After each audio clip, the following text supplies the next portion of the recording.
Back to my channel. Thumbnail చూసే ఉంటారు కదా, నేను నా బర్త్డే రోజు ఏమేమి స్పెషల్స్ చేశాననేసి ఈ వీడియోలో చూపిస్తాను. పిల్లలు చికెన్ ఫ్రై అడిగారు, వాళ్ళ కోసం అయితే చేశాను. ఇంకా మా వారు రాగి ముద్ద చేయమంటే చేశాను. ఇది పిండితో చేశానండి, రైస్ వేయలేదు. ఇంకా ఇలా ఇష్టం ఉన్నవన్నీ చేసుకొని అందరం కలిసి కూర్చొని తింటే హ్యాపీగా అనిపిస్తుంది. ఇంకా చికెన్ ఫ్రై చేసేటప్పుడే పిల్లలైతే తినేశారు.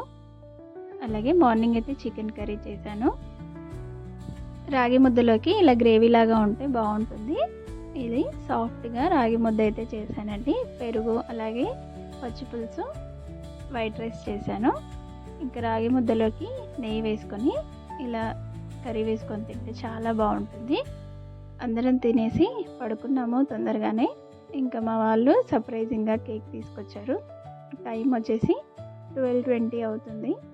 నేను అన్నాను నా బర్త్డే అయిపోయింది, ఇది డేట్ అయితే చేంజ్ అయింది అంటే అలా కాదు, బుక్ చేశాను, రావడానికి లేట్ అయింది అన్నారు. మీరు కూడా మేము చిన్న ఫ్యామిలీ క్యూట్గా ఎలా సెలబ్రేట్ చేసుకున్నామో చూడండి. నచ్చితే లైక్ చేయండి. Thank you.